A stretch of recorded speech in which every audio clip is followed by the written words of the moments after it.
junjungan kita, kekasih kita baginda Nabi Agung Nabi besar Muhammad sallallahu alaihi wa alihi wasallam, sehingga kita dan keluarga besar kita insyaallah selalu mendapat syafaatnya dari Nabi besar Muhammad sallallahu alaihi wasallam. Pertama-tama yang kita takdimi guru-guru kita semua, para kiai, romo kiai, waktu itu sebagai Haji Islam Kowi, dan guru kita yang lain, para asatid yang lain, ibu nyai, mudah-mudahan guru kita semua tersebut dipanjangkan umur dalam keadaan sehat afiat, sehingga kita bisa selalu mendapatkan berkah doa dan berkah ilmu dari beliau semua.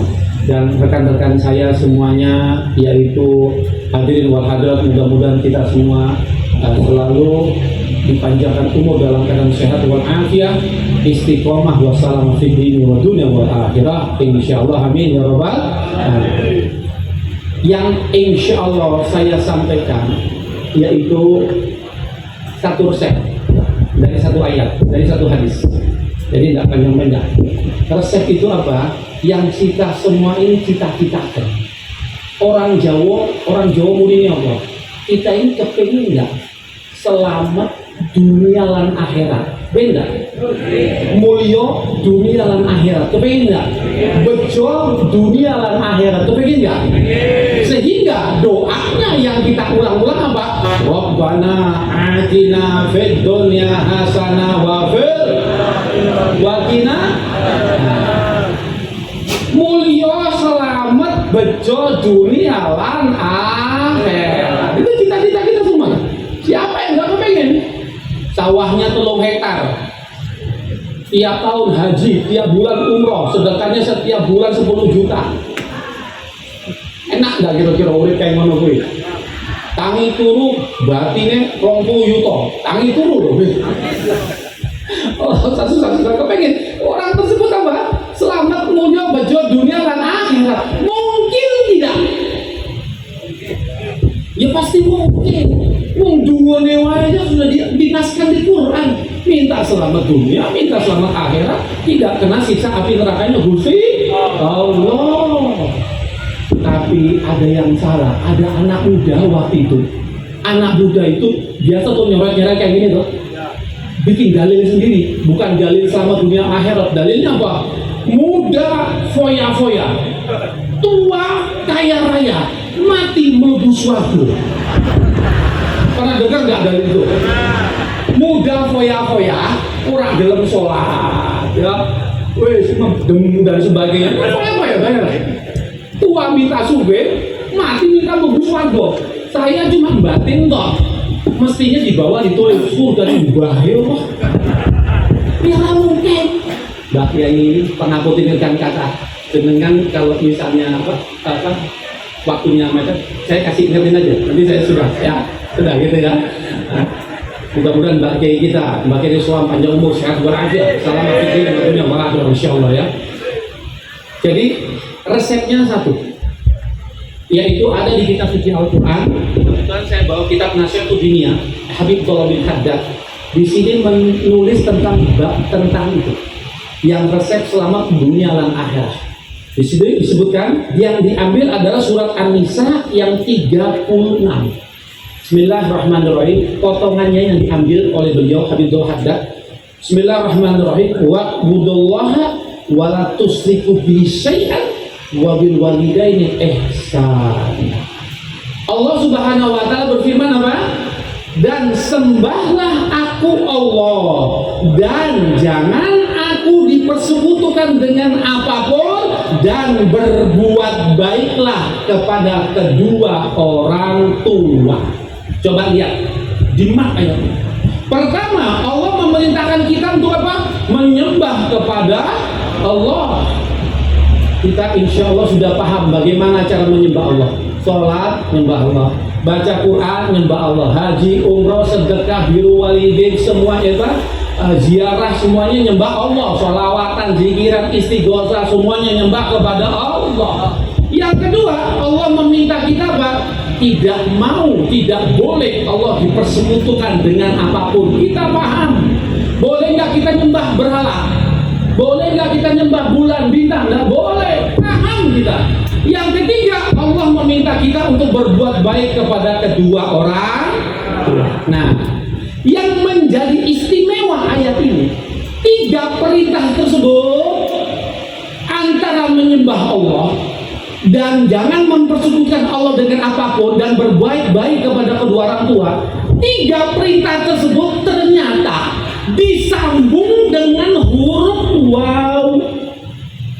Huruf wawunya atof, tidak disambung dengan huruf atof yang lain seperti au atau. Apa yang menjadi rahasianya ini? Berarti kalau diartikan coro Jawa nih, artinya seperti ini kira-kira. Dan sembahlah aku Allah dan jangan aku dipersekutukan dengan apapun dan berbuat baiklah kepada kedua orang tua. Allah Subhanahu wa taala di Quran tidak mengatakan dan sembahlah aku atau jangan aku dipersekutukan dengan apapun atau berbuat baiklah kedua orang tua. Kan tidak, perintahnya pakai dan. Nah sekarang bedanya dan sama atau apa? Waktu saya dengan Ustadz Soleh ke pasar, yang ke pasar berapa orang? 2. Saya atau Ustadz Soleh ke pasar, yang ke pasar siapa? Karena ini di Quran diperintahnya pakai dan, berarti antara menyembah Allah dan tidak mempersekutukan Allah dengan apapun dan berbuat baik kepada orang tua, orang itu dipilih. Ketiga-tiganya harus dikerjakan karena perintah. Nah sekarang kalau ada orang sing pengen milih, aku tak nyembah Gusti Allah sajalah dan aku juga tidak mempersekutukan Allah dengan apapun, tapi dia tidak berbuat baik kepada orang tua. Dia milih. Kalau dia milih seperti itu, apa yang terjadi kira-kira? Contoh, ada satu kejadian, ini ceritanya para kaum sufi. Ada Al-Arif Billah, Al-Syekh Kabir Waliullah, Syekh Abdul Aziz Ad-Dabbah. Beliau tersebut masyhur dengan orang yang disebutkan sebagai ahli ibadah. Kerjaannya cuma kholwat, mengerjakan fardu ditambah sunnah-sunnahnya di tempat ibadah, dan dikerjakan istiqomah puluhan tahun sampai usia tuanya. Kerjanya apa? Kholwat, ngajar, kholwat, ngajar, kholwat, ngajar. Satu saat Syekh Abdul Aziz Ad-Dabbah tersebut dapat tamu. Tamunya siapa? Bukan manusia, malaikat. Ngapunten nikahan kata, kalau jenengan buka kitab akidah, ya. Kira-kira manusia bisa nggak ketemu malaikat? Bisa nggak? Kita semua bakal ketemu malaikat. Paling tidak yang kita tunggu siapa? Nah, itu paling tidak sudah. Ya, ini saya dapat ilmu dari guru saya, ini larang.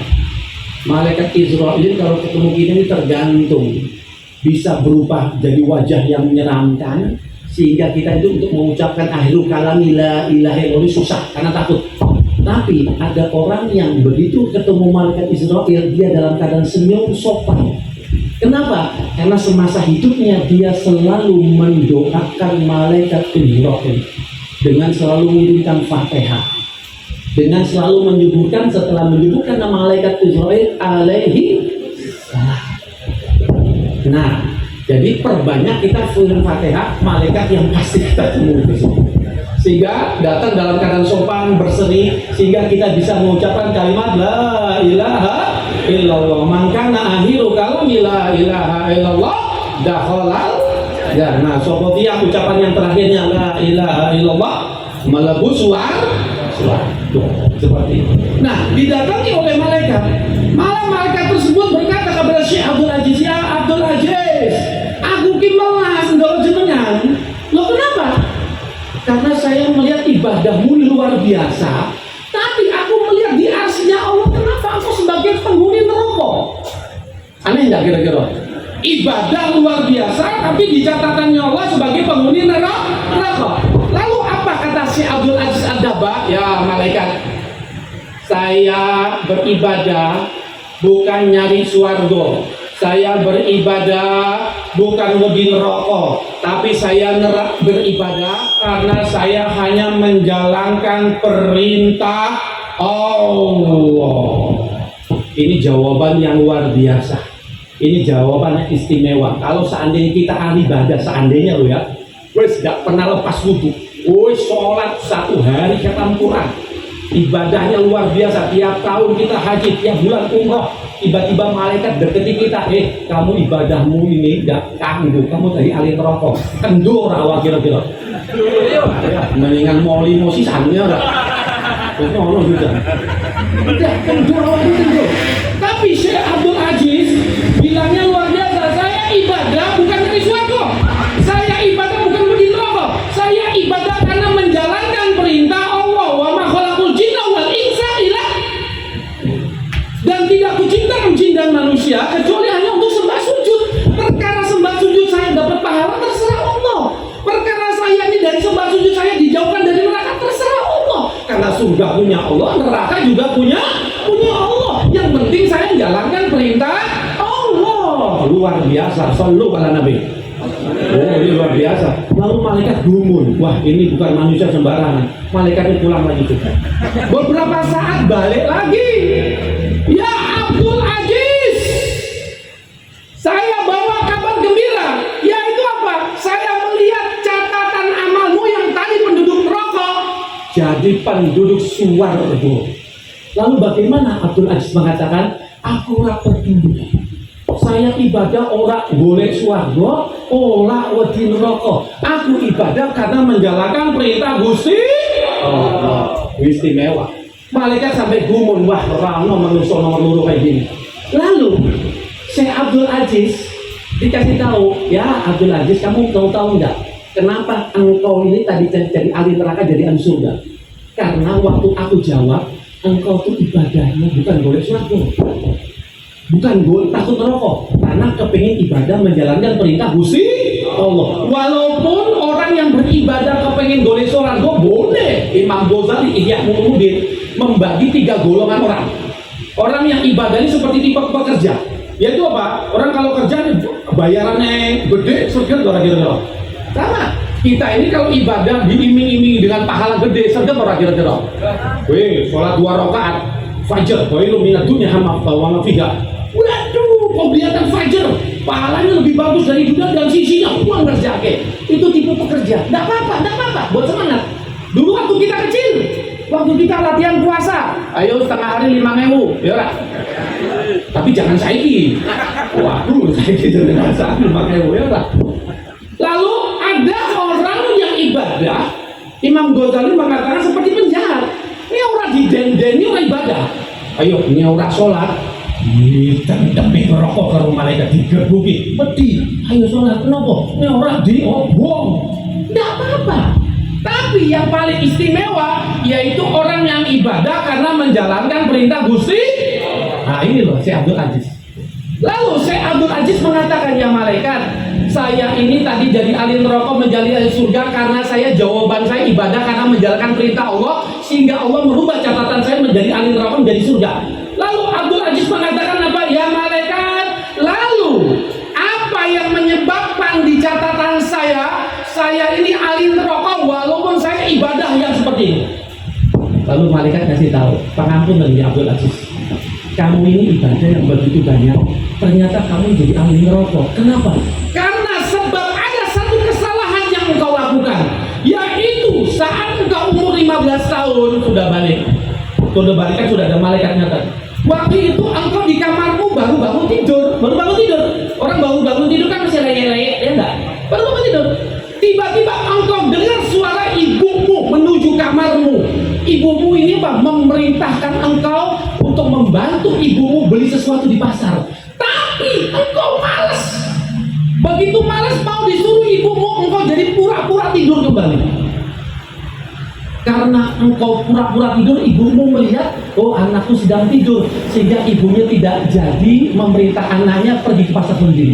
Nah, gara-gara engkau mendurhakai, yaitu menipu ibumu, pura-pura tidur, sehingga semua amalmu yang kau lakukan la yanfa'u ma'ahuna amalun. Jadi disebutkan di sini dalam riwayat tadi disebutkan Salasun la yanfa'una mahuna amalun. Kanjeng Nabi bersabda, ada 3 perkara yang kalau dilakukan perkara tersebut, maka amal yang kita lakukan orang bakal migunani, tidak bisa menolong kita masuk surganya Allah Subhanahu wa ta'ala. Bahkan sampai faqat habidu amalullah, amal yang kosong. Yaitu salah satu di antara 3 itu apa? Durhaka kepada kedua orang tua.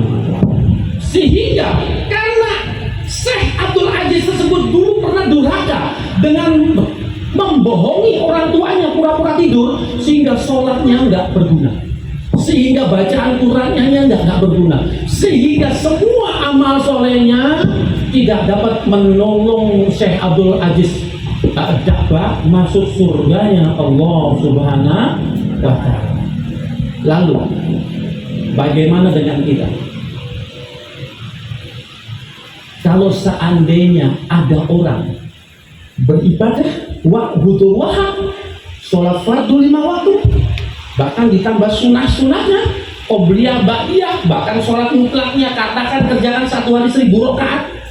Lalu bukan cuma itu, setiap hari khatam Quran.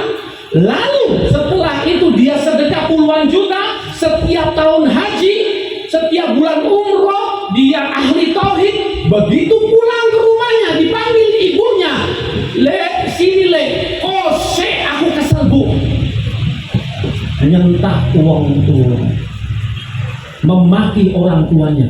Yang terjadi apa? Amal yang dia kerjakan la yanfa'una mahuna amalun, orang miguna. Lah kenapa? Karena berbuat ihsan baik sama orang tua ini perintah Allah yang lengket. Wa'budullah wa la tusyriku bihi syai'an wa bil walidaini ihsana, pakai wow semua, bukan pakai atau.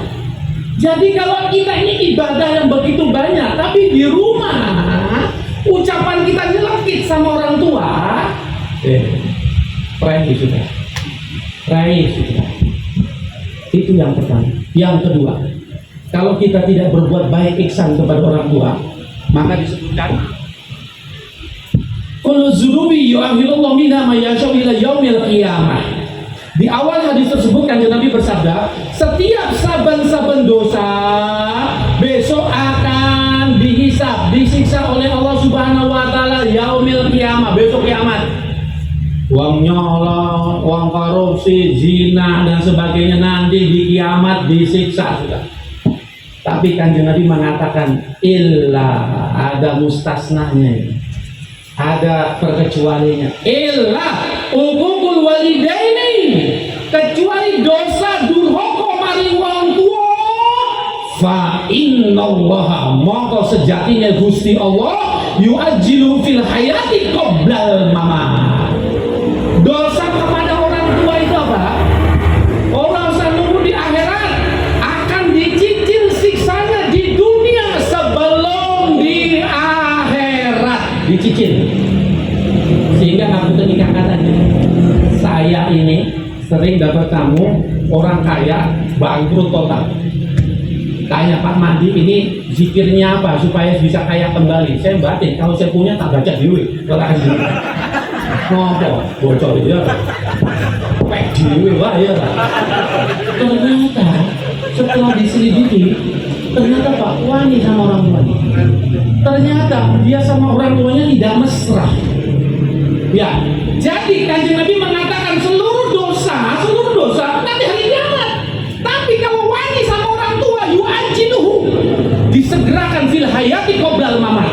Berarti kalau kita masih punya salah sama orang tua belum ridho sama kita, dipastikan uripi sumuk sebelum meninggal dunia. Kalau dia sakit tidak ada obatnya, kalau dia usaha bangkrut, kalau dia berkeluarga acak-acakan keluarganya.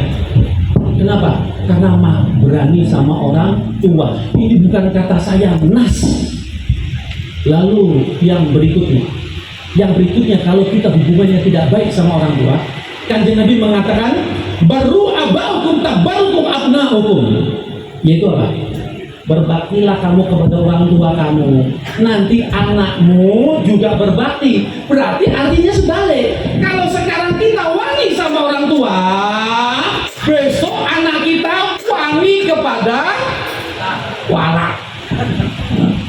Ngapunten nih Kang Kata, saya ini tetangga saya ada dokter spesialis 2 orang nih, satu kepala rumah sakit Pontianak, satu lagi dokter spesialis di Temanggung. Saya tanya, Pak, nuwun sewu, penyakit apa sih sekarang yang paling banyak yang bisa secara dunia membunuh? Jantung, stroke, dan sebagainya, asam lambung. Tapi dokter itu ngomong apa? Tapi semua penyakit itu pemicunya cuma satu, yaitu apa? Stres, pikiran. Jadi kalau orang sudah stres, tekanannya nggak normal, syaraf yang normal, sehingga jantung yang sehat jadi tidak sehat. Nah sekarang saya tanya sama jenengan, kalau kita ribut sama tetangga, stres orang kira-kira? Tapi kalau kita pergi umroh, melencet ke ujung dunia, hilang nggak stresnya? Kita tiba-tiba dapat rezeki 50 juta, stresnya hilang nggak kira-kira? Tapi kalau yang buat gangguan itu anak itu, sampai ujung dunia jenengan nggak mungkin bisa menghilangkan stres tersebut. Kenapa? Anak itu ini apa? Nyawone awak. Sehingga kalau ada anak yang berani sama orang tua, berarti ya bodohnya anaknya tersebut mau mempercepat orang tuanya. Innalillahi wa itu dia. Karena orang tua kalau sudah diganggu anaknya, mau lari kemana itu pasti kepikiran dan menyebabkan orang tuanya gampang sakit. Itu dia. Berarti kalau sekarang kita berani sama orang tua, berarti besok akan diwarnai ganti sama Lalu berikutnya ya disebutkan orang yang berani sama orang tua, disebutkan ya haramallahu tabaraka wa ta'ala alaihumul jannah, yaitu apa? Besok orang yang berani sama orang tua diharamkan atasnya surga. Kalau sudah diharamkan surga, kira-kira besok belum surga kan? Alah sudah. Prai sudah baunya surga yang 500 tahun perjalanan nggak bisa itu. Nah sekarang singkatnya gini, berani sama orang tua, menyakitkan hati sama orang tua. Apa yang pertama? Amalnya orang migolani. Kedua, dicicil siksanya di dunia sebelum masuk neraka di akhirat. Ketiga, diwanini genti oleh anak itu. Ketiga, diempat diharamkan masuk neraka. Nah, mari sama-sama kita sekarang tafakur, iling-iling. Apakah kita sebagai anak pernah berucap sesuatu, pernah berbuat sesuatu sehingga akibat ucapan kita, perbuatan kita, orang tua kita ini loro hatinya? Pernah nggak kira-kira? Kalau jawaban itu pernah, jangan salahkan kalau hidup kita sumuk. Kalau itu pernah, jangan salahkan kalau anak kita wani sama kita. Kalau itu pernah, jangan salahkan kalau kita ini usahanya kacau terus, keluarga kita berantakan. Sekarang, apa kita mau seperti ini terus-menerus? Jawabannya pasti tidak. Bagaimana sekarang ini kita supaya lepas dari ancaman itu semua? Jawabannya satu, yaitu apa? Pastikan kita sekarang ini bertemu dengan orang tua kita dan kita minta halalnya, minta ikhlasnya, minta ridhonya. Ya ibu, saya minta halal air susumu ya ibu. Ya ibu, ridhoi saya ya ibu. Ya ibu, maafkan saya ya ibu. Kalau perlu jangan cium tangannya, cium kakinya. Al-jannah tahta ada lil ummah. Surga ini ada di telapak kaki. Kalau ibu kita sudah bicara, nah aku ridho, nah aku halalkan semua. Ya bapak, halalkan keringatmu ya bapak untuk nyari yang halal. Ya bapak, ya abi, maafkan saya ya bapak. Kalau orang tua kita bapak katakan, nah aku ridho. Bapak ibu kita ridho Robi. Kalau orang tua kita berdua sudah ridho, maka jalan tol kita menuju surga Allah Subhanahu wa Ta'ala. Bukan cuma kekayaan uang, tapi Allah akan mempermudah kita menjadi ahli surganya Allah Subhanahu wa Ta'ala. Kenapa? Karena Allah sudah ridho kepada. Maka dari itu beruntung, saya ulangi, beruntung kalau di antara kita masih punya kedua orang tua yang masih hidup. Karena kesempatan kita untuk mencium kakinya dan mendengarkan langsung dari kata-kata ibu dan bapak kita, aku ridho, aku halalkan. Lalu bagaimana kalau orang tua kita sudah di alam barzakh? Ini permasalahannya. Lalu bagaimana kalau sekarang orang tua kita sudah di alam barzakh, di mana kita sudah tidak bisa mendengar kalau kata-kata aku ridho, aku halalkan? Jangan khawatir, kita termasuk orang yang bejo. Bejonya kenapa? Kita punya Nabi Muhammad Sallallahu Alaihi Wasallam. Sehingga kanjeng Nabi besar Muhammad Sallallahu Alaihi Wasallam membawa satu syariat ini yang ingin saya sampaikan. Dalam satu riwayat hadis kanjeng Nabi mengatakan, Innar rajula yamutu walidahu au ahaduma wa innahu la aqul lahuma. Kanjeng Nabi di awal hadisnya mengatakan sesungguhnya ada seseorang yang orang tuanya meninggal dunia, salah satu di antara atau keduanya. Sedangkan saat orang tuanya meninggal dunia, dia dalam keadaan durhaka kepada keduanya. Ya, bukan bisu. Tapi lanjutan hadis ini disebutkan, fala yazal yad'u lahuma wa yastaghfiru lahuma. Tapi anak tersebut setelah taubatan nasuha, yang dilakukan apa?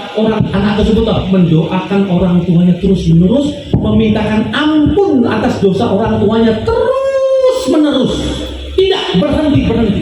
Lalu apa kata kanjeng Nabi setelah sebagai penutup hadis ini? Hatta taktubuhullahu barran. Sehingga pada satu saat Allah merubah catatan dia tadinya durhaka menjadi anak yang berbakti. Berarti kalau orang tua kita sudah meninggal dunia, tugas kita supaya kita ini mendapatkan ridho dari Allah, dari ridhonya orang tua, mulai sekarang jadikan doa kepada orang tua, mengistighfari doa orang tua sebagai wirid. Murid yang lain boleh baca tahlil 1000 kali boleh, tapi doa orang tua sama memohonkan ampun sama orang tua jadikan wirid. Alhamdulillah Ahlus Sunnah wal Jamaah melakukan hal ini sesuai dengan perintah Allah di surat Ibrahim 41. Rabbil firli wali walidaya walil mu'mina yauma yaqumul. Kita mau, ya Allah ampuni dosa saya, ampuni kedua orang tua saya dan seluruh orang mukmin semua hari hisab nanti. Berarti apa? Secara syariat kita diperintah oleh Allah selain meminta ampun untuk diri kita sendiri, juga memintakan ampun kepada kedua orang tua kita. Dan amal yang ini biasanya kita lakukan dengan acara birru walidain, abdul zikri fa'lam nahu, seterusnya. Kita baca yasin, kita baca tahlil, kita hadiahkan kepada almarhum atau almarhumah. Alhamdulillah kita masih punya amalia yang mana dulu waktu kita masih tidak berbakti sama orang tua masih bisa ditebus dengan apa? Ngirimi doa lewat yasinan, lewat tahlilan. Becu awak dewe.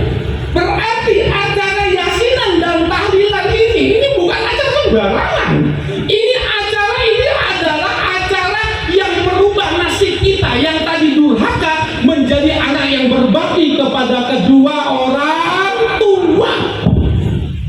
Sopo saya tanya, sing ora doyan tahlilan sopo? Loh, ini bukan kata saya, Allah. Benderanya apa? Organisasinya apa? Terserah. Tapi tahlilan ini adalah merubah nasib kita yang jadi durhaka menjadi anak yang apapun bendera partainya, apapun bendera organisasi agama, yang namanya tahlilan nggak boleh ada khilafiyah, wajib hukumnya, karena ini perintahnya Allah Subhanahu wa Ta'ala. Saya tanya sama jenengan, acara ngirim doa tahlilan istimewa nggak? Salah, bahe istimewa. Loh, merubah nasib kita jadi ahli neraka, jadi ahli surga kok. Bahe. Tapi minta maaf. Saya terkadang diundang tahlilan untuk Maidotul Hasanah 5 menit, 10 menit di sana di sini, sering sudah ngisi tahlilan di luar ini. Tapi saya melihat acara tahlilan ini sangat istimewa, baik istimewa, tapi punya kelemahan. Kelemahannya apa? Yang datang mbah-mbah semua.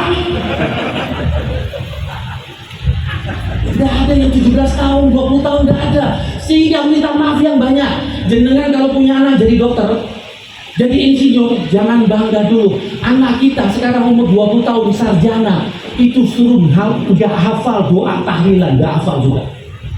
Lah kenapa? Karena begitu acara tahlilan nggak pernah diajak, nggak pernah diajak, sehingga anak kita ini nggak kenal yang namanya tahlilan, nggak kenal. Ingat, acara tahlilan ini bukan khilafiyah, ini harus sama semua Islam, karena ini adalah acara mendoakan kepada orang tua yang bisa merubah nasib kita dari ahli neraka menjadi ahli surga. Nah, masalahnya anak kita ini kita nggak pernah tanya. Nah, sudah hafal doa tahlil belum? Nggak pernah nanya gitu. Nggak pernah nanya gitu. Padahal, minta maaf yang banyak, dengan mengirimkan doa tersebut sehingga disebutkan hatta, sehingga taktubullahu barra, Allah merubah catatan orang tersebut menjadi anak yang berbah. Minta maaf yang banyak. Mulai sekarang mari kita ini, yaitu apa? Pulang ke rumah, yaitu apa? Belikan Yasin buat anak kita, suruh baca tiap hari. Ya, supaya apa? Supaya anak kita ini terbiasa dengan mendoakan kedua orang tuanya. Ya, seperti itu. Kurang lebih mohon maaf, hanya ini yang bisa Al-Fakir sampaikan. Ya, saya tidak bisa menemui dengan karena saya masih punya tanggung jawab kelas di Masjid Al-Mahdi. Mudah-mudahan yang sedikit ini bisa menjadikan manfaat buat kita semua. Ingat-ingat apa? Jadikan seluruh anggota keluarga kita, yaitu birrul walidain, salah satunya itu apa? Pastikan anak kita sebelum kita meninggal dunia dengan hafal doa birrul walidain. Wallahu a'lam bishawab. Subhanallahi wa bihamdika, asyhadu an la ilaha illa anta, astaghfiruka wa atubu ilaik. Assalamualaikum warahmatullahi wabarakatuh. Sallallahu alaihi wasallam.